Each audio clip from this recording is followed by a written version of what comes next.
খেতে না হয় একটু বেশিই ভালোবাসি, তাই বলে আমার বিয়ে হবে না?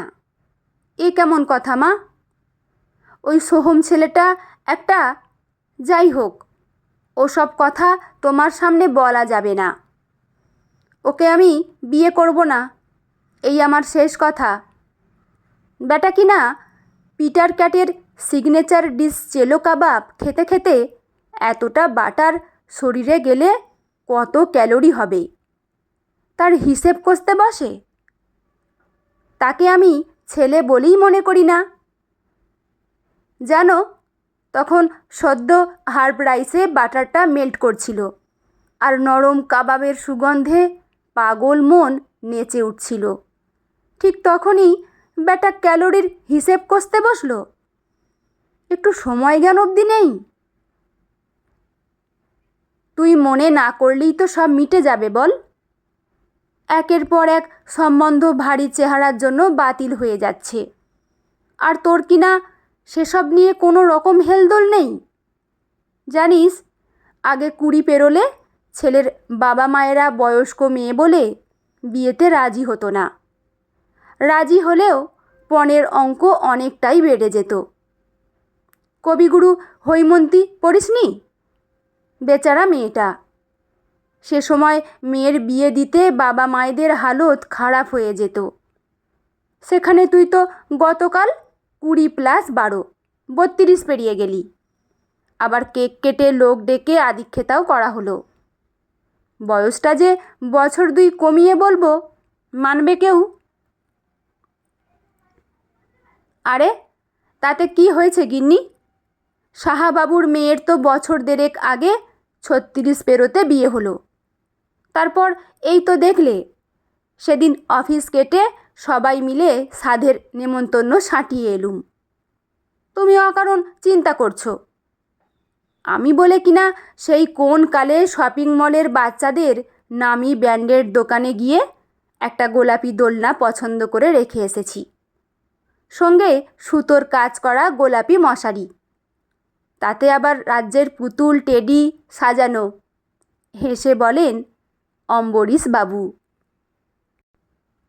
ওগুলো না নগদ পয়সা দিয়ে কিনতে হয়? ফ্রিতে দেয় না। তোমার মতো কিপটে অত কিছু কিনবে? তাহলেই হয়েছে, ব্যঙ্গের স্বরে বলে ওঠেন অম্বরীশ বাবুর স্ত্রী। আমি আমার নাতনির জন্য দোকান তুলে আনবো, একবার হতে তো দাও। মুচকি হাসেন অম্বরীশ। মাথাটা পুরোপুরি গেছে তোর বাবার। মিনতি সমর্থনের আশায় মেয়ের দিকে তাকান। আমাদের নাতনি নয়, নাতি হবে। সব নীল রঙা কিনবো আমি। নীল বেডিং, নীল মশারি, সিলিং জুড়ে চাঁদ তারা, নীল বল, নীল রোবট, ঘরের দেয়াল মেঝে সব নীলে নীলে ভরিয়ে দেব। তোর মা খেপে গেছে, তাড়াতাড়ি পালা। অম্বরীশ মেয়েকে ইশারা করলেন। নীলে নীলে অম্বর পর চাঁদ জব আয়ে প্যার বরসায়ে গাইতে গাইতে মুচকি হেসে নিজের ঘরে ঢুকে দরজা বন্ধ করে দিল সুতনুকা। এখন কিছুক্ষণের শান্তি। আয়নায় নিজের চেহারার দিকে তাকিয়ে খানিক মন খারাপ হলো। সে তো চেষ্টা করে রোগা হওয়ার, কিন্তু কপালে না থাকলে কিছুই হয় না। পারিবারিক জিনের একটা ব্যাপার থাকে। বায়োলজি পড়া মা মেয়ের বিষয়ে কিছুতেই এই থিওরি মানতে চান না। কেন যে বেছে বেছে এরা তার নামটা সুতনুকা দিল, আয়নার সামনে দাঁড়ালেই মনে হয় নামটা যেন প্রতি মুহূর্তে তাকে ব্যঙ্গ করছে। স্কুল কলেজে এই নাম নিয়ে কম বিব্রত হতে হয়েছে? সুপর্ণা মৈত্রীর দিকে তাকিয়ে হাসতে হাসতে বলেছিল, কানা ছেলের নাম পদ্মলোচন হয় শুনেছিলাম, কিন্তু আলুর বস্তার নাম যে সুতনুকা হতে পারে চোখের সামনে না দেখলে বিশ্বাস হতো না। প্রবাদগুলোতে কিছু সত্যি তো লুকিয়ে আছে, কি বলিস ভাই?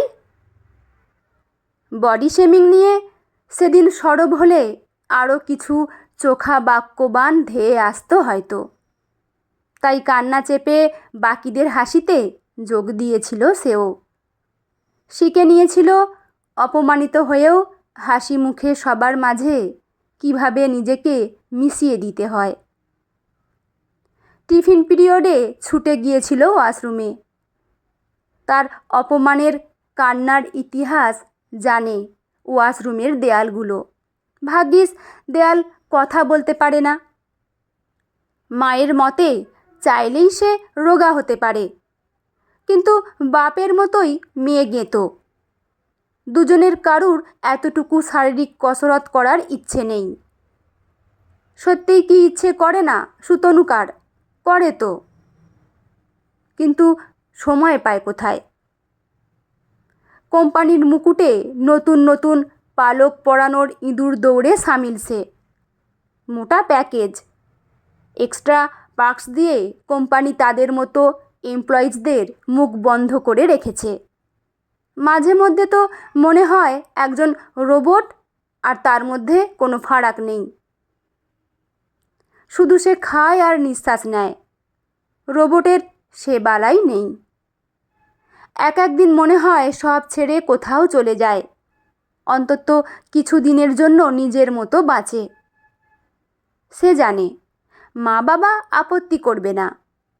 সুতনুকার যে কোনো সিদ্ধান্তকে তারা সম্মান করে। মা যতই কানের কাছে ঘ্যান ঘ্যান করুক, দিনের শেষে মেয়েকে চোখে হারায়। কিন্তু কোনো এক অজানা ভয়ে সে নিজেই বারবার পিছিয়ে আসে। নিরাপত্তার অভাব, চাকরি হারানোর ভয় তাকে সাহসী হতে দেয় না। এখন তাও একরকম চলছে। কাজ না থাকলে সারাদিন বাড়িতে বসে বোধহয় সে পাগলই হয়ে যাবে। ইউটিউব ঘেঁটে যোগাসনের ভিডিও আর অল্প স্বল্প ডায়েট মেনে মাস দুয়েকের মধ্যে কেজি 5 ওজন কমিয়েছে সুতনুকা। এখন আয়নার সামনে দাঁড়ালে বেশ কনফিডেন্ট লাগে। মনে হয় বেশ লাগছে তো আমায়। অফিস যাওয়ার জন্য রেডি হচ্ছিল। এমন সময় মিনতি ঘরে ঢুকে উত্তেজিত কণ্ঠে বললেন, পুটকুনকে তোর মনে আছে সু? ছোটবেলায় দুজনে কি মারপিটি না করতিস? পুটকুনের মা কবিতাদি আজ ফোন করেছিলেন। ব্যাঙ্গালোর থেকে সবে ফিরেছে ছেলেটা। ভিডিও কলে দেখলাম, বেশ স্মার্ট হয়েছে কিন্তু। পুটকুনের তোকে পছন্দ। এখন তুই রাজি হলেই হয়।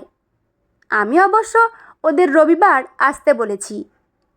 তুই কিন্তু কোনো রকম ঝামেলা করতে পারবি না, আমার দিব্যি রইল। কাজল পরা মাঝপথেই থেমে গিয়েছিল। কোনো রকমে পাউডারটুকু মুখে বুলিয়ে ল্যাপটপ ব্যাগটা কাঁধে ফেলে বেরিয়ে গেল সুতনুকা। পুটকুন মানে সেই বিচ্ছুটা, যে পুজো মণ্ডপে ওর পায়ের ওপর আরশোলা ছেড়ে দিয়েছিল। পাল্টা সেও কিছু কম করেনি। সাদা জামায় কালির দোয়াত উল্টে কাকিমার কাছে বকা খাইয়েছিল। পরের দিন বাবার হাত ধরে তাকে মণ্ডপে আসতে দেখে জামা টেনে সে কি নালিশের ঘটা। গোটা সময়টা জুড়ে সু মুচকি হেসে গেছে আর ছড়া কেটে কেটে বলেছে, নালিশ করলে বালিশ পাবি। শেষে কিনা সেই পুটকুন মুখার্জি বাড়ির জামাই হবে। মধুর স্মৃতিতে ভাসতে ভাসতে চোখ বুজে হেসে ফেলল সে। চোখ খুলতেই দেখল শেয়ার অ্যাপ ক্যাবের বাকি লোকজন তার দিকে আর চোখে তাকিয়ে আছে। মুহূর্তের জন্য একটু লজ্জা পেল বটে, কিন্তু পরক্ষণেই এমন ভান করল যেন কানে তার ব্লুটুথ গোজা আছে। ফোনে সে কারোর সঙ্গে কথা বলছে। ছোট্ট টিপ, হালকা লিপস্টিক, সঙ্গে গোলাপি বেগুনি জামদানি। গোলগাল কিউট ডল পুতুল মতো লাগছিল সুতনুকাকে। খোপায় হালকা করে জড়িয়েছে জুঁয়ের মালা। বড্ড মিষ্টি লাগছে রে। মিনতি দেবী হেসে মেয়ের আঙুলটা ঠোঁটে ছোঁয়ালেন। নজর না লাগে। পরক্ষণেই তাড়া, এই ওরা এসে গেছে, তাড়াতাড়ি কর। শরবতের ট্রে হাতে সুতনুকা ঢুকল। ছোটবেলার চেনা পরিচিত মানুষগুলোর হাতে শরবতের গ্লাস ধরিয়ে দিল। কবিতা মুচকি হেসে বলে উঠলেন, ছবিতে গোলগাল দেখেছিলুম, এখন দেখছি সামনে থেকে তুই একটু বেশিই গোলগাল। একটু স্নেহ কমা, মানে কনজিউম কম কর, তাহলে আরও মিষ্টি দেখতে লাগবে। কী রে পুটকুন, আমি ঠিক বলছি না? Sky blue shirt, faded jeans, থুতনির কাছে চিলতে দাড়ি, চোখে মেটাল বাইফোকাল, আর চোখে আগেই সবটা দেখে নিয়েছে সুতনুকা। বেশ হ্যান্ডসাম হয়েছে ওই হাতের চেটোয় গড়িয়ে আসা নাক পোছা পুটকুন।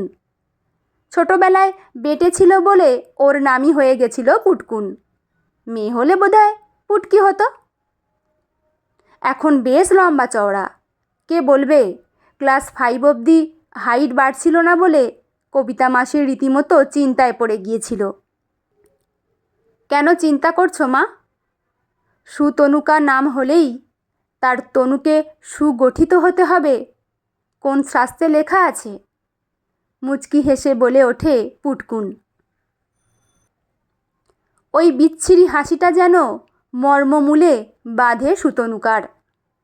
তবু সে চুপচাপ থাকে, বাবা মার দেয়া শিক্ষাকে অপমান করবে না বলে। কিন্তু অম্বরীশ থেমে থাকার পাত্র নন। মেয়ের করুণ মুখ ভেতরে ভেতরে তাকে আহত করেছে। হাসি মুখেই বলে উঠলেন, সে তো বটেই। এই যে তুমি চারচোখো, বাইক চালিয়ে চালিয়ে মাথার পিছনে হালকা টাকের আভাস একটু ভালো করে দেখলেই লক্ষ্য করা যায়। অথচ তোমার ভালো নাম কি? সিরসিজ, মানে কেশদাম। তাও ভালো, ভাবো একবার। কথার ধাঁচে কবিতা ঘায়েল। অম্বরীশ এমন কথার মারপ্যাঁচ চালাবেন তিনি ভাবতেই পারেননি। যতই হোক, পুটকুন তার একমাত্র ছেলে, কিন্তু করার কিচ্ছু নেই। শুরু তিনিই করেছেন। তার ওপর এতদিনের বন্ধুত্ব, মুখের ওপর বেশি কিছু বলাও যায় না। সামান্য গলা খাঁকড়ে বললেন, বিয়েটা যখন হচ্ছেই তখন আমার কিন্তু আপনার কাছে একটা আবদার আছে। আসলে আবদারটা ঠিক আমার নয়, পুটকুনের। ক্লান্ত চোখ তুলে কবিতার দিকে তাকালেন অম্বরীশ। আবদারের নামে নির্ঘাত একটা বড় দাবি আসতে চলেছে। পুটকুনের দিকে তাকিয়ে হাসলেন, মিষ্টি খাও। তোমার জন্য সকালবেলা নিজে গিয়ে সেন মহাশয় থেকে নিয়ে এলাম। মনে আছে ছোটবেলায় সরভাজা খেতে কি ভালোই না বাসতে তুমি? এখন আর আমরা কেউই তেমন একটা মিষ্টি খাই না আঙ্কেল। যা ফার্স্ট লাইফ বেঙ্গালুরুতে, ফিগার মেনটেন করতে হয়, তাছাড়া শরীর সুস্থ না থাকলে মুশকিল। বোঝেনি তো কাজের কি মারাত্মক প্রেসার, মানসিক চাপে থাকতে হয়। তার ওপর শরীর যদি বেগড়োয় সামলাতে পারবো না। আমাদের কলিগদের অনেকের এই বয়সেই প্রেসার, সুগার, কোলেস্টেরল। কি মুশকিল বলুন দেখি। বলেই অপাঙ্গে একবার সুতনুকার দিকে তাকিয়ে নিল। হেসে বললেন মিনতি, আমাদের সুও আজকাল নিয়ম মেনে খাওয়া দাওয়া করার চেষ্টা করছে। মিষ্টি মাটন তো ছুঁয়েও দেখে না। অপাঙ্গে সেদিকে তাকালেন কবিতা। সে তো দেখাই যাচ্ছে। তা যা বলছিলাম, পুটকুনের তার আঙ্কেলের কাছে ছোট্ট একটা আবদার আছে। সদ্যই ব্যাঙ্গালোরের সিটি লাইফ কমপ্লেক্সে একটা 4 BHK ফ্ল্যাট কিনেছে। আপনি পুটকুনের ফ্ল্যাটটা যদি পছন্দ মতো আসবাব দিয়ে সাজিয়ে দেন খুব ভালো হয়। ইন্টেরিয়র ডেকোরেটর হিসেবে কাকে পছন্দ সেটা না হয় ওরা দুজনেই সিলেক্ট করবে। শুধু পেমেন্টটা যদি আপনি। কেন কাকিমা, রোজগার তো আমরা দুজনেই করি। বছরখানেকের স্যালারি জমালেই নামি ইন্টেরিয়র কোম্পানি বাজেটে এসে যাবে। তার জন্য বাবার কাছে হাত পাততে হবে কেন? মিনতির কড়া দৃষ্টিকে উপেক্ষা করে বলে ওঠে সুতনুকা। বড়দের মাঝখানে ছোটদের কথা বলতে নেই, শেখনি বুঝি? শানিত ভঙ্গিতে বলে ওঠেন কবিতা। বড়রা যদি অবুঝের মতো অন্যায় আবদার করে তবে প্রতিবাদ অবশ্যই কর্তব্য। আমি পুটকুনকে বিয়ে করছি না, করা সম্ভব নয়। ভেবেছিলাম ছেলেবেলার বন্ধু মনের খোঁজ রাখবে, কিন্তু যে ছোট্ট পুটকুনকে আমি চিনতুম, এই শিরশির সে নয়। নমস্কার। কবিতারা চলে যেতেই বাবার গালে নামি কেক শপ থেকে আনা পেস্ট্রির টুকরোটা ঢুকিয়ে দেয় সুতনুকা। মেয়ের মাথায় হাত বুলিয়ে দেন অম্বরীশ। বাবা মেয়ের নীরব ভালোবাসার দিকে তাকিয়ে থাকতে থাকতে চোখ ভরে আসে মিনতির। জিনিস দিয়ে খামতি ভরাট করতে হয় যে সংসারে, সেই সংসারে কেউ সুখী হতে পারে না। একটু আলাদা হলেই বাকি তার মেয়ের মতো প্রতিবাদী কটা মেয়ে হতে পারে? বন্ধুরা, গল্পটি এখানেই সমাপ্ত। আপনাদের কেমন লাগলো অবশ্যই কমেন্ট করে জানাবেন। আর চ্যানেলে নতুন বন্ধু হয়ে থাকলে চ্যানেলটি সাবস্ক্রাইব করে পাশে থাকবেন। লেখা মন কেমনের ডাকবাক্স অনিন্দিতা, পাঠে আমি রিমি। দেখা হচ্ছে পরের কোনো গল্প নিয়ে। ভালো থাকবেন সবাই। ধন্যবাদ।